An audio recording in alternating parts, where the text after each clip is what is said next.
por contexto para la audiencia, ¿quieres que lea un poco para aderezarte tu análisis de la basura que escribe Raimundo Rivapalacio? ¿Me permites, maestro? Por favor, querido Vicente. Dice Raimundo Rivapalacio: a Xóchitl Gálvez no la cuida nadie. A López Obrador sí, el pueblo bueno, en cuya base social hay simpatizantes de los cárteles de la droga.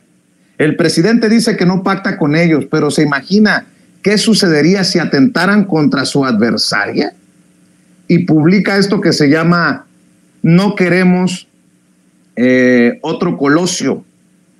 Y dice: hay una externalidad en los ataques sistemáticos del presidente Andrés Manuel López Obrador en contra de Xóchitl Gálvez, la aspirante más sólida a la candidatura presidencial de la oposición. Seguramente ni cuenta se ha dado su interés abierto por descarrilarla, pero debe tener cuidado en cómo lo hace, porque en este momento, aunque con toda seguridad no es lo que pretende López Obrador, está creando las condiciones objetivas para que asesinen a su inesperada adversaria. El presidente puede refutar esta proposición, pero es una realidad que está construyendo todos los días. Gálvez fue convertida en seria aspirante presidencial por el mismo López Obrador, pero ahora necesita descarrilarla antes de que agarre tracción como candidata de la oposición.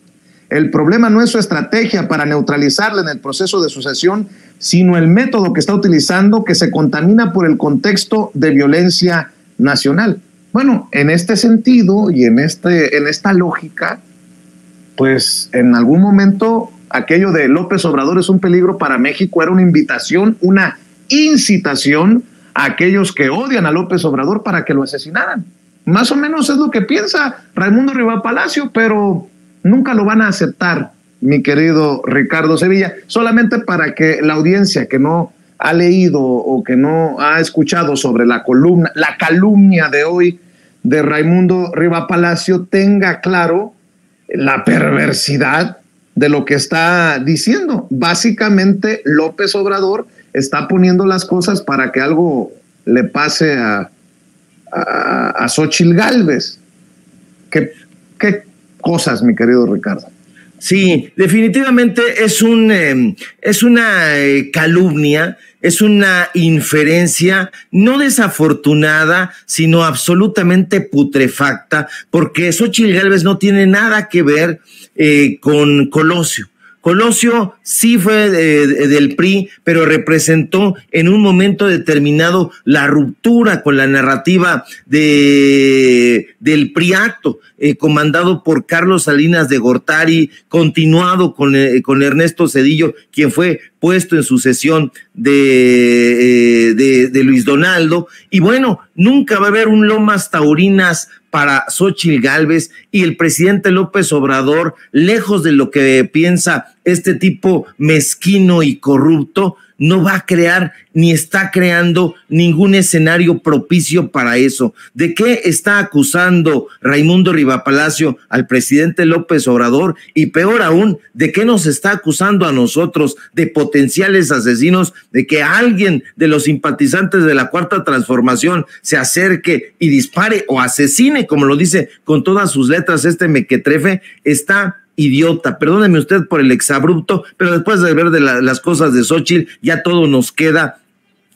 muy menor. Pero no, Raimundo Rivapalacio, usted ya lo sabe, ya lo conoce, no es periodista, lo hemos dicho y lo hemos comprobado en muchísimas ocasiones. Raimundo Rivapalacio es el rey de los piojos y el abuelo de la nada, parafraseando al argentino Leopoldo Marechal, que hace un rato estaba yo leyendo. Y en lugar de andar defendiendo la honra no perdida y no pedida de Xóchitl Gálvez, Raimundo debería explicarnos por qué demonios trabaja y cobra un billetazo en la empresa de un tipo como Manuel Arroyo, que tuvo como socio nada más ni nada menos que a un sujeto llamado Jaime Domingo López Buitrón. ¿Se acuerda usted? Sí, el exdirector del CISEN.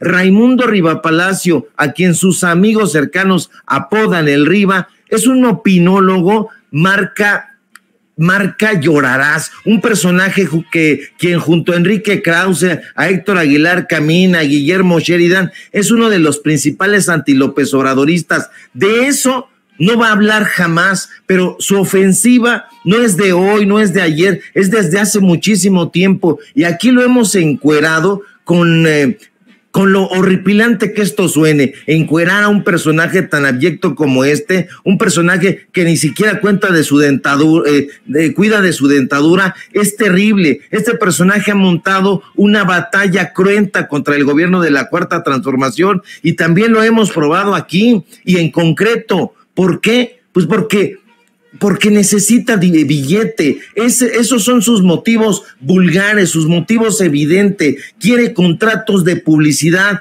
para su medio de desinformación, quiere dinero para estrictamente digital. Esa es su cruzada. Y ahora pues debería estar dando cuenta de las críticas que se hacen a Xóchitl Gálvez y no lo está haciendo. No lo está haciendo. ¿Por qué? Porque es fácil llegarle a Raimundo Rivapalacio al precio. Es un personaje que lo que está bien lo dañan y lo que está mal lo empeoran. Es un árbol podrido y usted sabe que un árbol que no da fruto ni da sombra hay que tumbarlo y hay que plantar otro, como dice el dicho. La empresa de este sujeto, Vicente, se ha enriquecido no solamente con dinero del erario, sino también con sus temas de seguridad nacional, porque acuérdese usted que se decía especialista en temas de seguridad nacional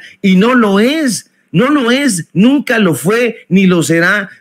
Vea usted los contratos que recibió de Peña Nieto, de Calderón, de Mancera, y cuando Andrés Manuel López Obrador asume la presidencia, el Riva cree que será igual que las anteriores administraciones y puro postre de Xóchitl Gálvez que le dieron. Esa es la verdad. Perdóneme usted en los términos escatológicos en los que probablemente le estoy hablando, pero ese es el postre que le sirvieron a Raimundo Rivapalacio y a otros tantos de estos chayoteros y por eso están dolidos, están ardidos, cuando en realidad pues deberían de atascarse con ese postre, que es lo único que este gobierno ha tenido para ellos. La metáfora me parece exacta, querido Vicente, porque más allá de que sea desafortunada, estos personajes siempre han tenido un gusto fálico por todo absolutamente, enormes, jugosísimas, tumefactas, pilas de dinero, es exactamente lo que quieren. Entonces López Obrador pues les ha dado esta suerte de postres, y esto lo digo a título personal, no vaya a ser que esta señora hasta eso nos demande por las metáforas. Debería de ponerse un poquito a estudiar y saber qué es una metáfora, qué es una imagen, pero le estamos pidiendo demasiado. Esta mujer es elemental y Raimundo Rivapalacio, su defensor, contra todo lo que él cree, imagina, no tiene la menor idea de lo que está diciendo, y esto sí debería ser demandable. Un sujeto que está acusando prácticamente al pueblo de México de ser un potencial asesino. ¿Por qué chingados íbamos a pensar, o alguien iba a pensar en acercarse y asesinar, como lo dice en ese pasquín miserable, a un personaje como Xóchitl Gálvez, descarrilar, desbarrancar? ¿Para qué? Ella solita se basta para hacerlo. Ella solita, con esa lengua viperina que tiene, se encarga de lanzar paletadas de tierra sepulcral sobre su propia cabeza. Esta columna, querido Vicente, definitivamente me ha dejado de muy mal humor, porque veo que el periodismo que practican en esos medios de desinformación, en esos medios corporativos, sigue a la baja, y sin embargo siguen teniendo espacios por todos lados. ¿Con quién habría que hablar de eso? Ya con nadie, porque en esa parte hay oídos sordos a estas peticiones. Tendremos que esperar al siguiente sexenio para que se abran espacios verdaderamente, o tendremos que seguir pujando desde nuestras redes sociales para que gente infecta como Raimundo Rivapalacio se largue de una vez por todas de ahí. López Dóriga, Carlos Marín, gente que ya debió haberse jubilado desde hace muchísimo tiempo, para dar cabida y para dar espacio a las nuevas voces, o a las voces que ya estábamos ahí, y a estas nuevas voces también de periodistas jóvenes que están trabajando con mucho ahínco y con mucho empuje, pero que por alguna razón no se les está dando espacio donde debería. Fíjate.